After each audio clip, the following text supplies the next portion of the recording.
Welcome to a new Daily Top Askreddit video. Today's topic. What's the dumbest mistake you've seen an incompetent co-worker make? My wife worked at a gas station and found out her co-worker, who had been there for years, had been refilling the napkin dispenser by cramming them one at a time through the front slot. She walked up and unfastened the back, and apparently his jaw hit the floor. He had never considered that there might be a better way to do this. Innocent story in a sea of death and destruction. I love threads like these because it always goes like this. Comment #1, oh yeah, this guy was an idiot and managed to kill himself because he used the dishwasher wrong. Comment #2, yeah, this co-worker of mine had never used a mop before. Now he's not a virgin anymore. Comment #3, dude didn't realize you could refill a napkin dispenser up all at once instead of loading one at a time. Working in pharmacy, a pharmacist gave a customer a flu shot and threw the used syringe in the container with the new syringes instead of the container to dispose them. Another pharmacist went to grab a new syringe later on and ended up getting stabbed with the used syringe. Caused a total shitstorm. I had a pharmacist who I caught just filling up kids' antibiotics with sink water to mix, not measuring the water, just filling the bottle and shaking it up. Not a mistake per selenium, just plain fraud.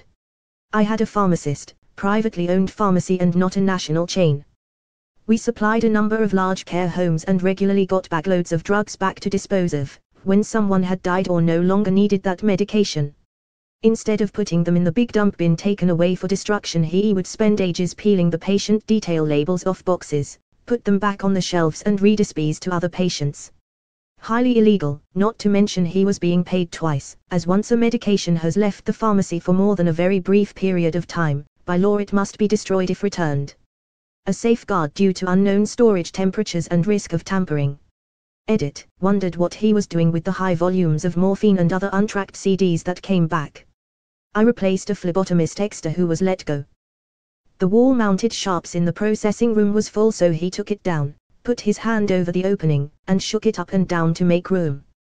I forget the number of sticks he had, but it was a lot.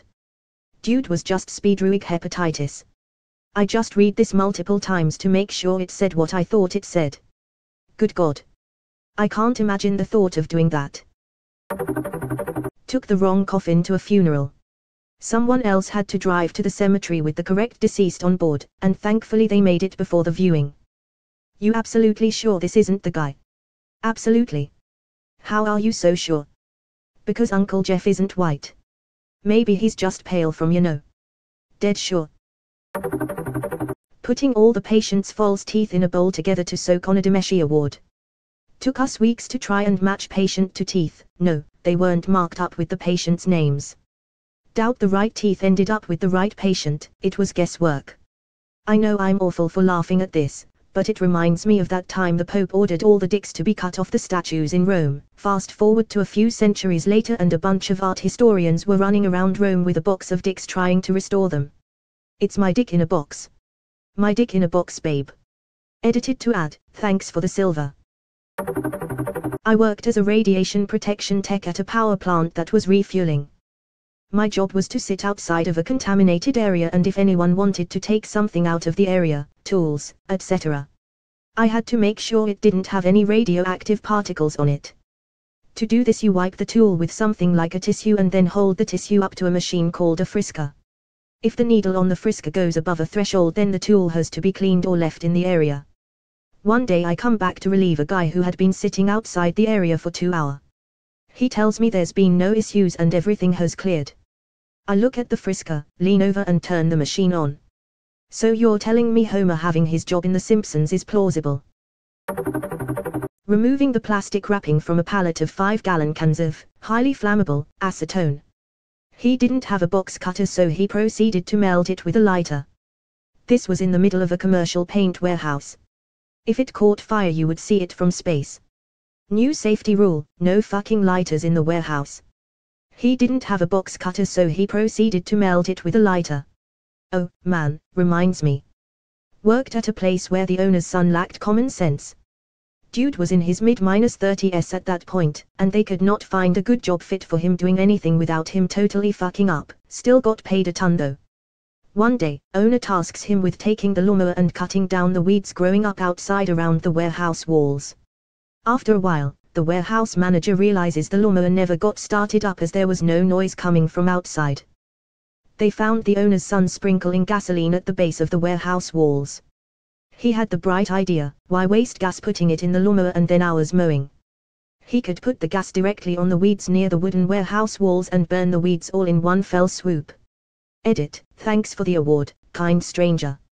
A bonus story we used to periodically get product in cardboard boxes that were assembled in stores to become promotional displays. The boxes contain trays of product and the engineers designed the boxes so that typically the box would become part of the display, holding up the trays, carefully designed to minimize cardboard waste and weight, for more profits. Kinda like this example. We received a truckload at the warehouse and the boxes had warnings, do not stack more than 2 high due to the product weight. Well, the boxes looked pretty sturdy to our hero, so he tried stacked them 4 high. The boxes seemed to hold the weight well but got a little top heavy. So our hero wanted to keep it safe in the warehouse. So he started putting glue between each box, just to be safe. Nobody noticed until a few days later when they went to ship these boxes out to the stores. Completely ruined all the displays. That's absolutely insane.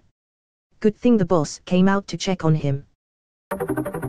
There was a guy who drove a forklift through a wall in the warehouse. We work in IT. Edit. I didn't expect this comment to get as much attention as it did. It wasn't Michael Scott. Or DeWitt. It really happened. It was a guy named Tom who was tasked with going to the storage area in the warehouse to get some laptops. When asked why he used the forklift, which he had never driven before or was even authorized to touch, he said, "I thought it would help." Spoiler, it wouldn't have helped. He was fired immediately. Elmeo, how TF did one of you end up on a forklift? No idea, really. Shut down a critical file server, then lied about it even after he was presented with the logs that showed it was his user account that initiated the shutdown. It's not so much the mistake that he made, but it was when he lied about making the mistake that was a rookie move. I worked as a database tech once, and my boss was super upfront in training. If you fuck up, come tell me immediately. No matter how bad it is, come tell me and I can try to help you fix it. But if you try to cover it up, you will fail. It will cause more and more problems until it breaks something important. All the data will be in the logs. I'll find out who fucked up, and let me repeat this, I will throw you under the bus. So save yourself the trouble, and just tell me when you fuck up. Sounds like a good fair boss. I worked for this abhorrent woman who used to go into direct reports documents, delete lines and columns from spreadsheets, slides from presentations, rewrite copy, etc. She did this to a few of mine, so I learned to always keep a backup copy away from her view. One day, we were virtually reviewing a highly detailed spreadsheet that took quite a bit of time to create. In front of our whole team, she began to harshly criticize and start deleting information and moving things around. By the end of her Tasmanian devil tirade on the spreadsheet, she barked about how none of the data added up and openly questioned why someone would present this. I explained that the data had been tallied correctly at the start of the meeting, but due to columns and lines being deleted, it no longer did. She defensively questioned, well, who did this? And I said, we can easily check if we look at the document history, see here. With a few clicks shows history of list of changes, all with her name on each in the last 20 minutes. I clicked on the document as it stood when it was initially presented to its original state and correct tally. I was one of the very few who stood up to her. Team 1, Abhorrent Boss 0. This reminds me, have a co-worker who sent a follow-up email to a design request that was dated a week earlier. Now she was asking we rush the work since we didn't reply to the original request for so long. She's not super detail-oriented and I noticed the follow-up reply was weird, specifically I couldn't expand the original email, Outlook, to see the chain. I worked closely with IT and asked that they check her outbox to see if she had sent the original email. She never did. She tried to mock up an email chain that appeared like we missed an email, but really she never sent it. Nothing ever happened to her. Not the first thing like that. She used to tell new hires in her depth she was manager, she's not. Former head of IT at a casino I worked at did the same thing. Not only lied about it but tried to blame it on one of his underlings. The outside consult / programmer the casino uses came in to check it out since it was a system he designed. Lo and behold, it was the head of IT that did it. Had a meeting with the owner and pretty much said the same thing. Mistakes happen, but trying to throw someone else under the bus about it was the deal breaker. Sacked that day. My co-worker at the bowling alley had to walk down a lane where a group of very young children, maybe 4 to 8 years old, were bowling to retrieve a ball that had stopped in the gutter about halfway down to the pins.